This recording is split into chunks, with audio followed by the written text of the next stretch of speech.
El occidente interior de Asturias es zona agrícola y ganadera que conserva retazos de historia antigua en sus sierras y arquitectura tradicional en sus pueblos.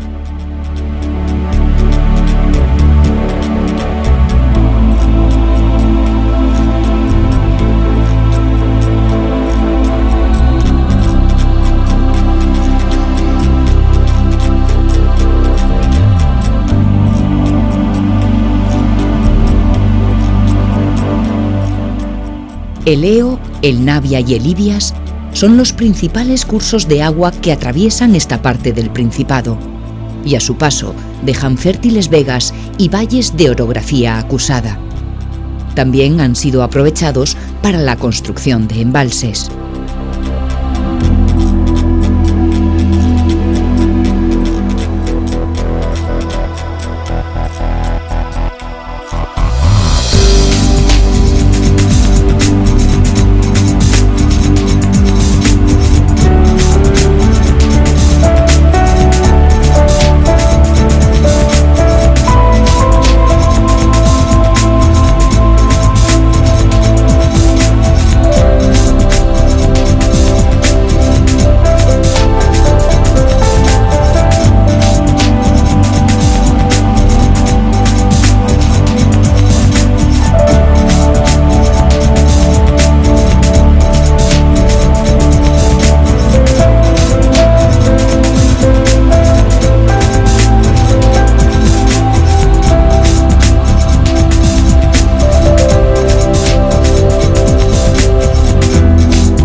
El río Eo da forma a Sant Tirso de Abres, el concejo más occidental de Asturias, límite y frontera provincial y autonómica con Galicia.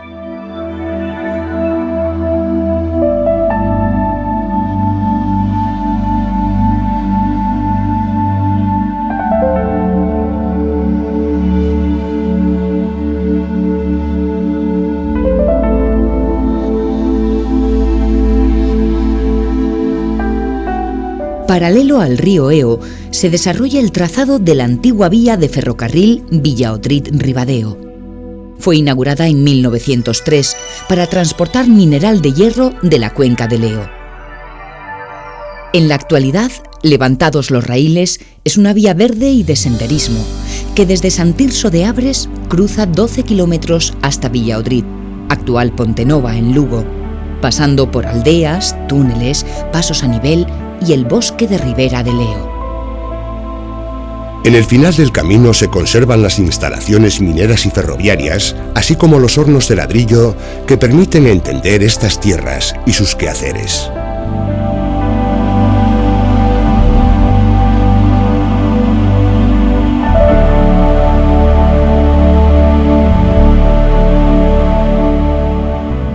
El Llano, o Chao, es la capital del concejo de Sant Tirso de Abres. Está emplazada en la vega del río Eo y en ella destacan la parroquial de San Salvador, la capilla de San Juan y en las afueras el Pacio de El Llano.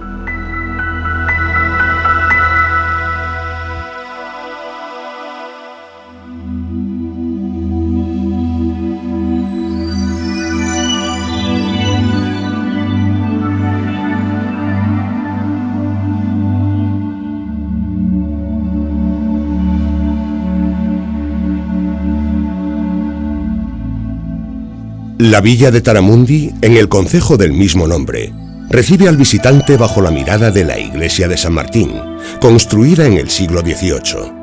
Mientras en el centro de la plaza se mantiene lo que resta del Carballo do Pollo, un roble plantado en tiempos de Felipe II, en el lugar donde se impartía la justicia real sobre los pobladores de la localidad.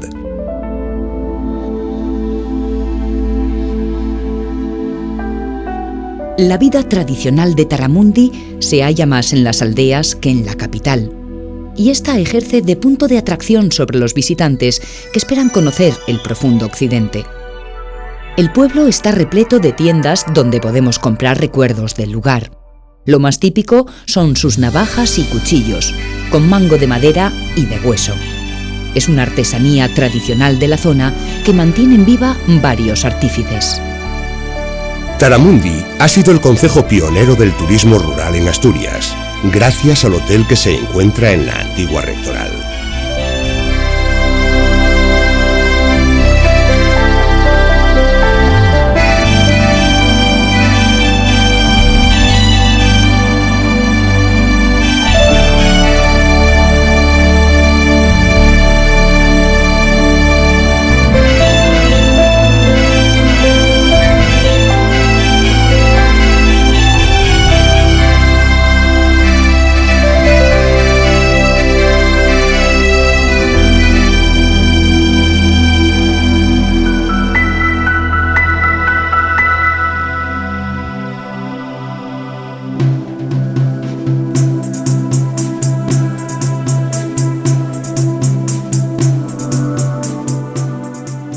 Osteixois es una aldea inmersa entre los densos robledales y castañales de los montes de Turia, donde se encuentra el mejor conjunto etnográfico de la Asturias preindustrial.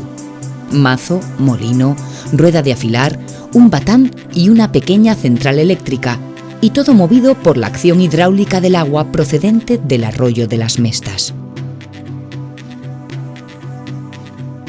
Conocidas documentalmente desde el siglo XVI, es a finales del XVII y en el XIX cuando estas instalaciones fabriles tienen su momento álgido. Son una muestra de cómo se solucionaban las necesidades propias en un mundo autárquico, que fue abriéndose a medida que superaba con mejores comunicaciones su aislamiento. En los años 80 del pasado siglo, fueron restauradas las instalaciones de Osteixois y desde entonces reciben visitas, actuando como un museo vivo, cuidado por sus vecinos. La aldea cuenta con media docena de viviendas que se integran en este magnífico medio natural.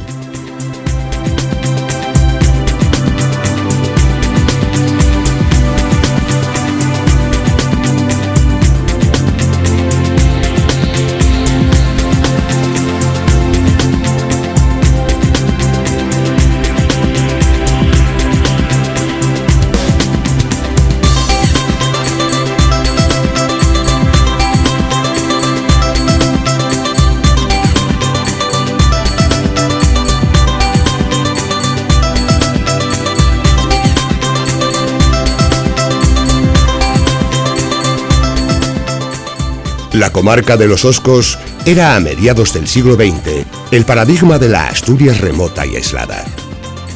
Quedaban lejos los tiempos en que desarrolló una intensa actividad metalúrgica que dejó numerosas huellas en la toponimia.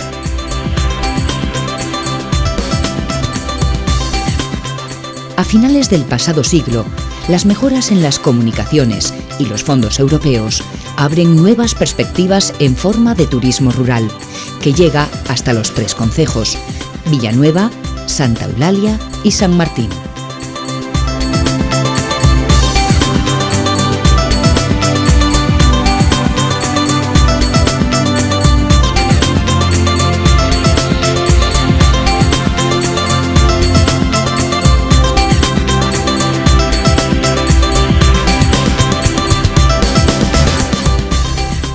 Dominando la entrada a la comarca y separándola de la costa, se encuentra la Sierra de la Bobia, con el puerto de la Garganta, 905 metros, lugar de vientos y nieblas. Los vientos hoy los aprovechan los molinos, que se han situado entre la Sierra de la Bobia y la de San Isidro.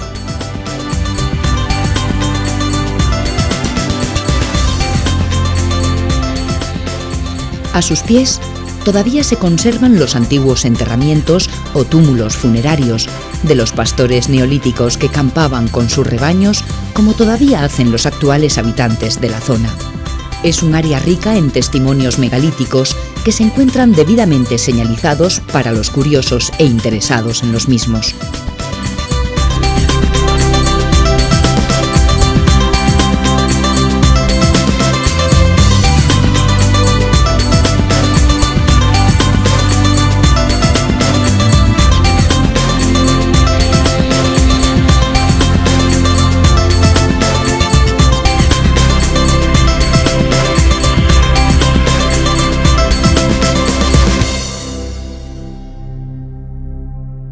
Creció la pequeña localidad de Villanueva de Oscos alrededor del monasterio del mismo nombre, fundado en el año 1137 por el rey Alfonso VII y doña Berenguela.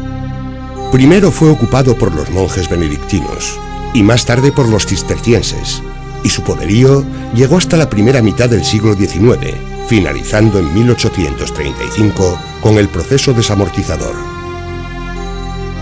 El monasterio generó cultura y conocimientos, funcionando una escuela de caridad de la que fue alumno el futuro marqués de Sargadelos. Esta institución fue detentadora de la tierra y los oficios, de hombres, animales y cultivos. Por desgracia, su conservación actual es deficiente y espera una adecuada restauración. Están ocupadas las dependencias por cuadras, viviendas, garajes y almacenes. Los restos originales del siglo XVII tan solo se conservan en la iglesia monacal. El resto de las edificaciones del monasterio de Villanueva de Oscos son fruto de las remodelaciones de los siglos XVII y XVIII principalmente.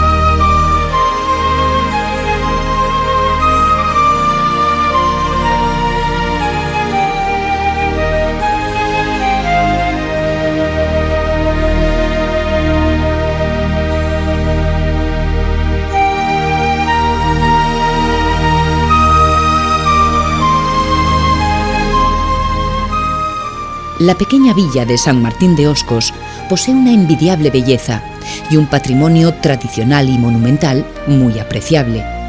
Con menos de 200 habitantes, se estructura alrededor de la antigua plaza, hoy llamada de las Infantas. A un lado se conserva la portada del Palacio de los Guzmanes del siglo XVIII, en la que destaca su tímpano con el escudo de los Guzmán, y cuya propiedad engloba diferentes servicios municipales como el centro de salud, el edificio de servicios múltiples o la biblioteca. Enfrente, la iglesia parroquial, una obra de 1826, de estilo tradicional con un gran pórtico que rodea la nave. En ella destaca la espadaña por su sencilla elegancia. A su lado se levanta la casa sacerdotal y el denominado hórreo del Curón, que tiene cubierta mixta de pizarra y paja.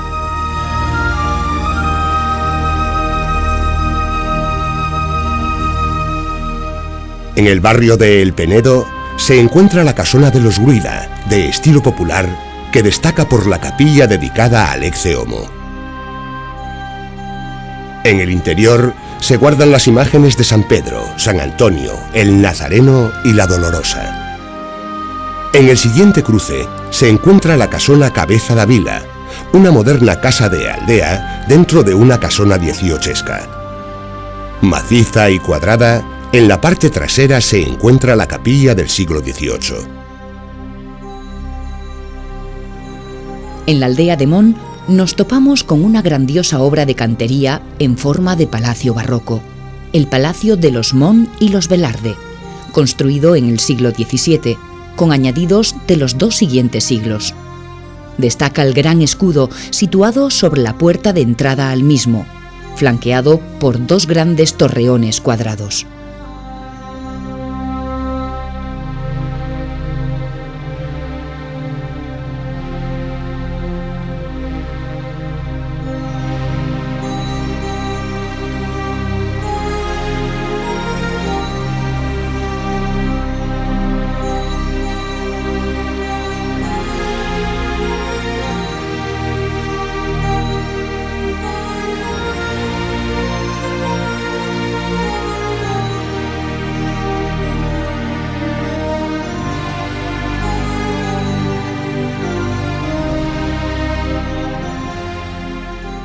Muy cerca se encuentra el tercer concejo de la comarca, Santa Eulalia de Oscos, cuya capital está muy transformada por los planes de desarrollo oscoseo, con nuevas edificaciones imitando las tradicionales que conviven con casonas como la de Pruida, blasonada y con capilla.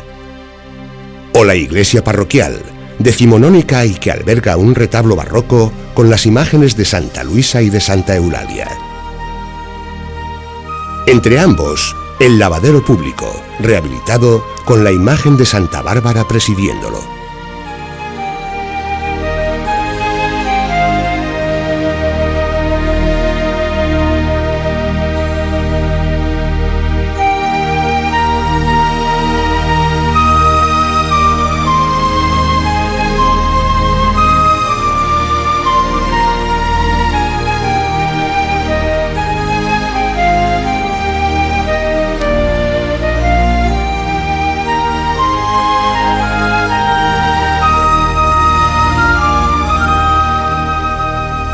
El Museo Casa Natal del Marqués de Sargadelos se encuentra en Ferreirela, en el camino a Fonsagrada, a poca distancia de Santa Eulalia.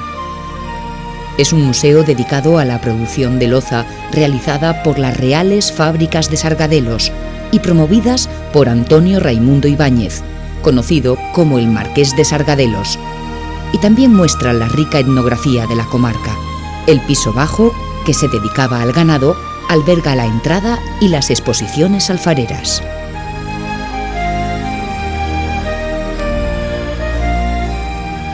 El itinerario marcado nos lleva por la fragua, la bodega, las salas de la vivienda, la cocina o la leira, todo magníficamente ambientado hasta el patio, con el gallinero y la cuadra de las ovejas que actualmente ocupa un telar.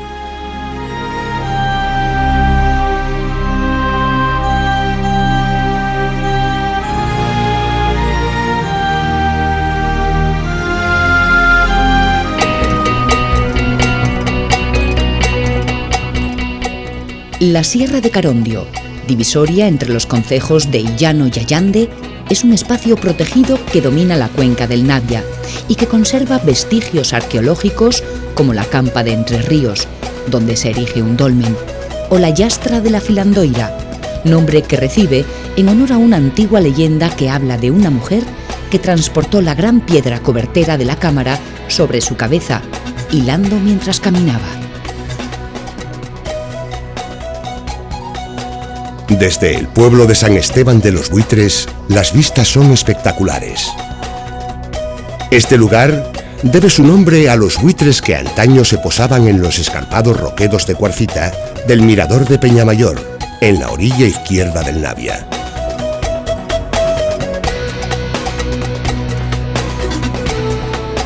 La localidad de Illano presenta un típico caserío rural partido en dos por la carretera autonómica que va a Grandas. En él sobresalen las casonas blasonadas de Petrona y Grandela, así como la iglesia parroquial de Santa Leocadia, que se erige en la parte baja de la localidad, junto al parque.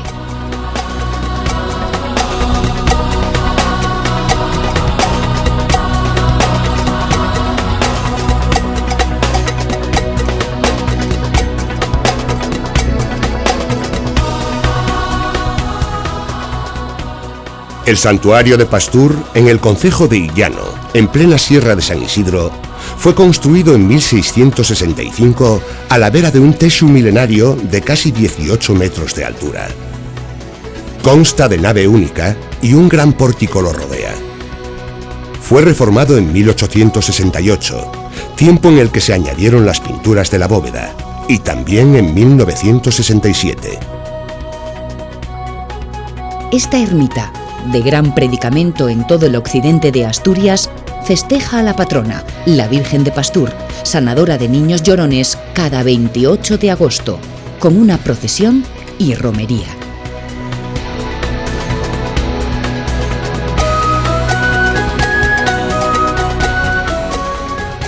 Las cascadas del Rigueiro del Cerrado, un afluente del Navia, son un bonito espectáculo en época de crecida.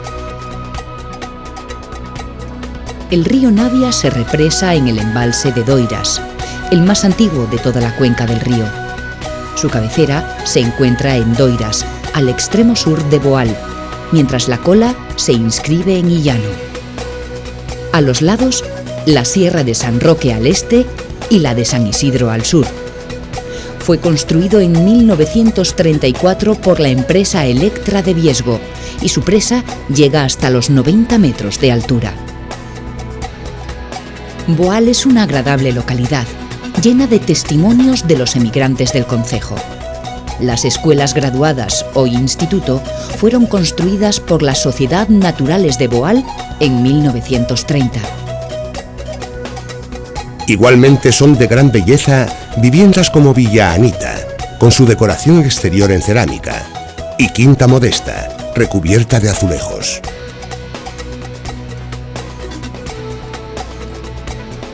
El centro del pueblo se organiza alrededor de la plaza del ayuntamiento, y cerca está la Blanca Iglesia de Santiago, obra construida entre 1834 y 1837.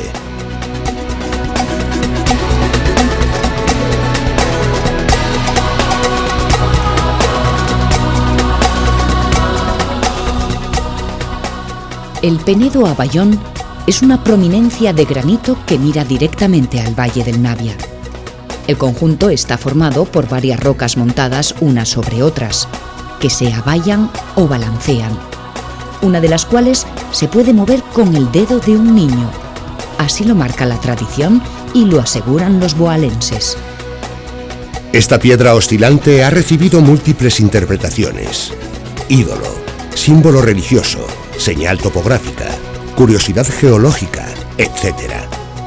Lo cierto es que se desconoce su significado.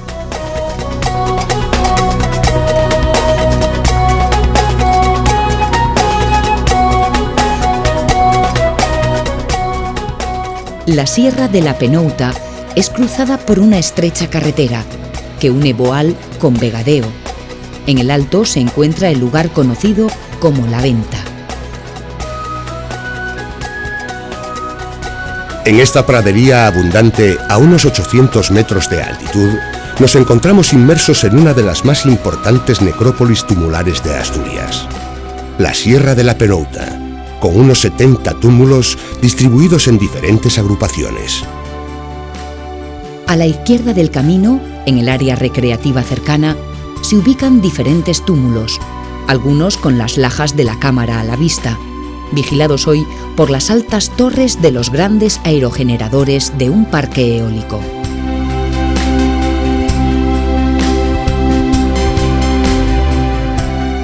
El embalse de Arbón es el último obstáculo del río Navia camino del Cantábrico. La cabecera se sitúa en Arbón, en el concejo de Villallón, cuya capital del mismo nombre conserva en la iglesia parroquial algunos retablos del siglo XVIII. La cola del embalse llega hasta Merou, en Boal. Fue construido por la Electra de Viesgo e inaugurado el 22 de agosto de 1967. En sus márgenes, el aprovechamiento turístico en forma de camping y albergue ha propiciado un auge del turismo activo. Rutas senderistas, descenso del Navia en canoas, rafting e incluso escalada.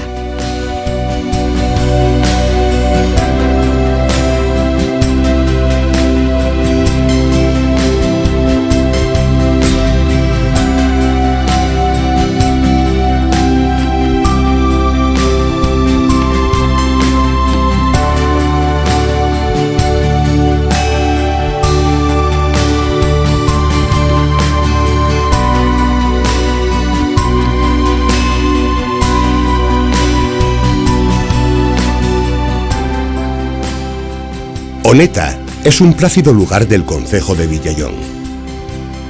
En esta bonita y tradicional población es omnipresente la pizarra en las paredes y tejados.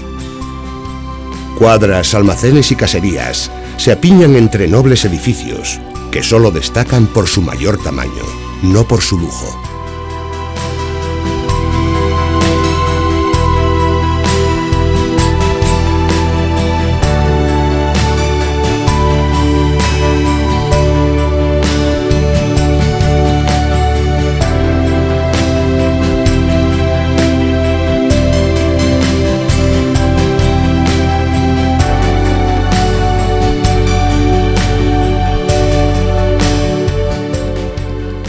En la Vega del Navia, la localidad de Villayón presenta un caserío de disposición alargada, y en ella se conservan buenos ejemplos de arquitectura tradicional, entre los que destaca la Casa Don Juan y algunos hórreos que conviven con las nuevas construcciones. Completan el conjunto el ayuntamiento y la iglesia parroquial.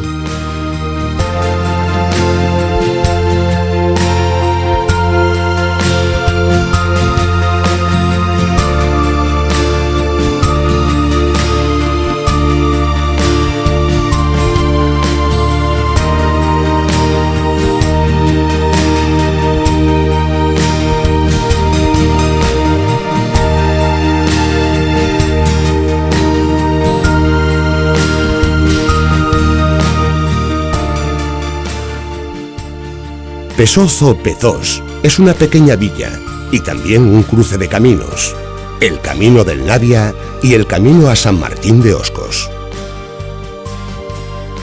En el centro de la población se encuentra la Casa Señorial de Lorrón o de Monteserín, con su recia y pizarrosa arquitectura.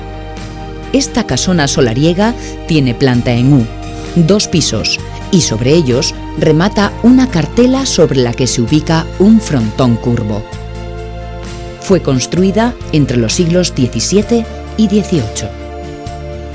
En su patio posterior se encuentra la torre o castillo de Pesoz.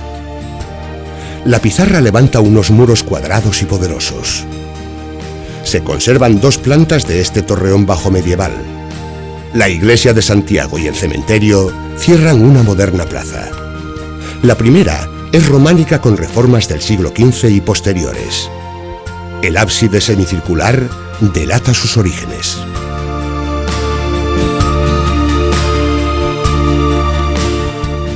La puerta del lado sur es obra realizada en el siglo XV, que tiene en los laterales 2 cabezas toscamente talladas.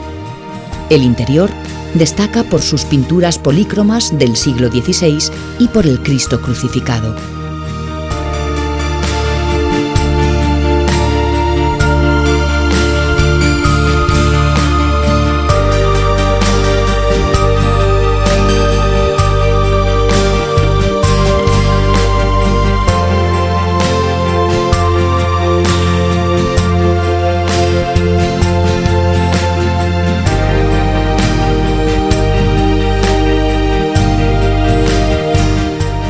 La villa de Grandas de Salime se encuentra sobre una pequeña meseta, rodeada por su lado este por el río Navia y el embalse de Salime, mientras el oeste lo cruza el cauce de la Güeira, tributario del Navia. La cruza el Camino de Santiago o Camino Primitivo, en su último tramo asturiano, Camino de Fonsagrada, Lugo.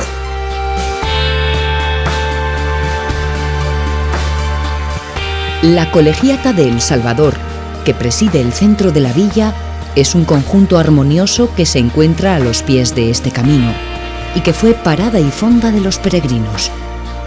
Nacida en el siglo XII, época de la que resta un soberbio arco de entrada, 2 sepulcros cubiertos con arcosolios en su crujía sur y la estructura primitiva, se le añadieron posteriormente la torre, las capillas, el cabildo y las sacristías.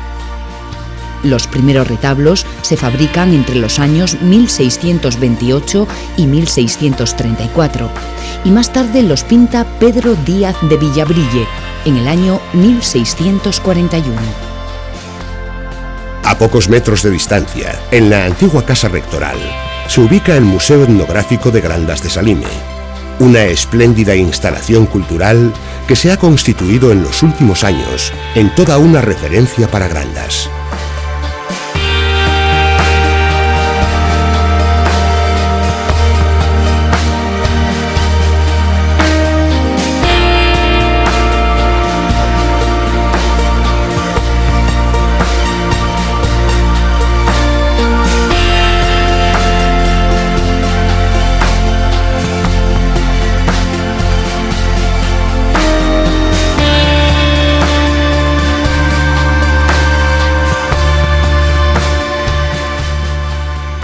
El embalse de Salime, cercano a Grandas, fue construido por las compañías hidroeléctricas Electra de Viesgo, e hidroeléctrica del Cantábrico, durante los años 50 en el río Navia.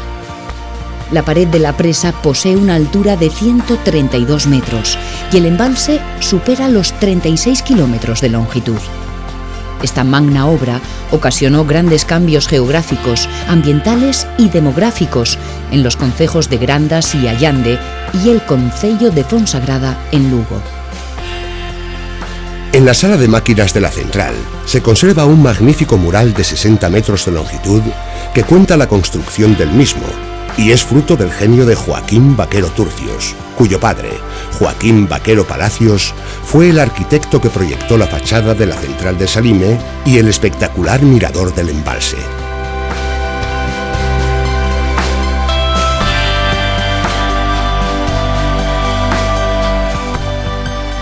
La construcción del embalse ha legado un importante patrimonio de arqueología industrial, representado en el llamado Poblado del Embalse o de la Paiciega, ya en el concejo de Pesoz, que mira al Navia.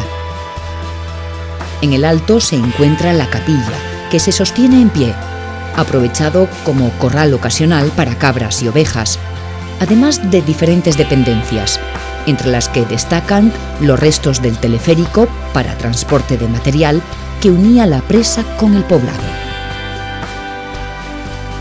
En Castro, a unos 6 kilómetros de Grandas de Salime, se localizan las importantísimas ruinas de Chao San Martín.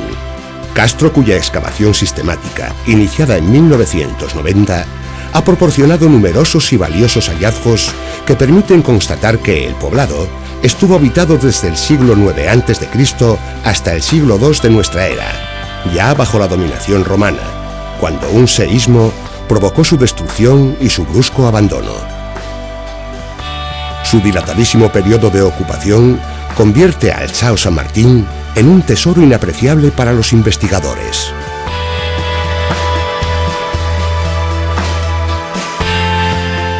El último de los concejos que recorremos es Ibias, en el extremo suroccidental de Asturias, en el que el río Ibias estructura el territorio y lo recorre desde el este hacia el oeste, saliendo del concejo por Marentes y desembocando ya en Galicia, en el Navia.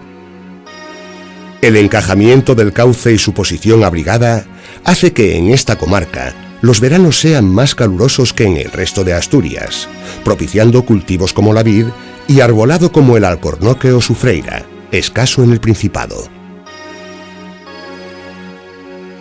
Las huellas en las pendientes del valle vienen de antiguo. Desde la minería romana, que arrasó la vertiente derecha del valle, hasta los desmontes que alrededor de Tormaleo se suceden con las modernas minas de carbón a cielo abierto. En su extremo norte está la capital, San Antolín de Ibias. La comunidad vecinal y educativa de Ibias recibió en 1999 el Premio al Pueblo Ejemplar de Asturias, reconociendo el esfuerzo para vencer el aislamiento de toda la comarca y crear una apertura al progreso sin perder sus tradiciones.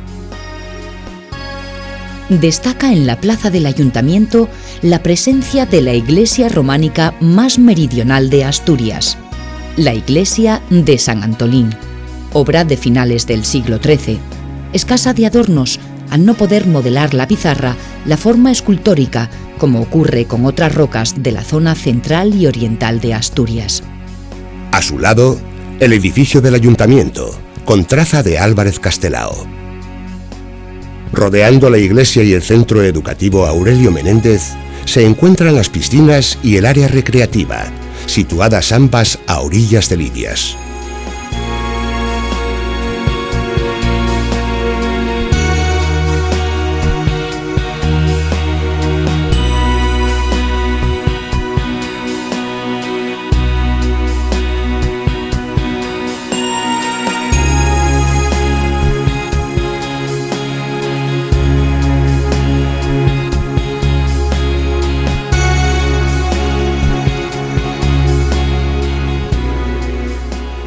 En el límite del concejo de Cangas del Narcea se encuentra el Puerto del Cognio, que junto al Pozo de las Mujeres Muertas es la vía de comunicación con el resto de Asturias, y el frondoso monte de Valdebois, que forma parte de la Reserva de Muniellos.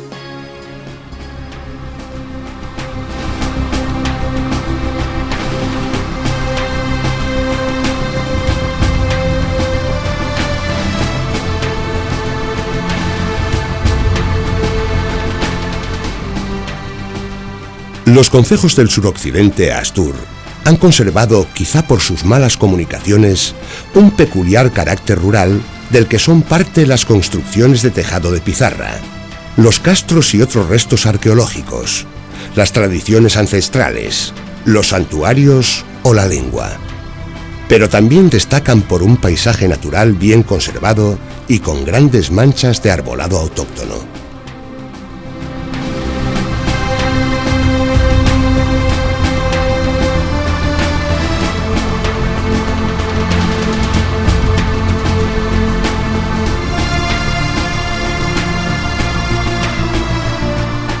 En la actualidad, los planes de desarrollo y el turismo rural los acercan más que nunca al resto de Asturias.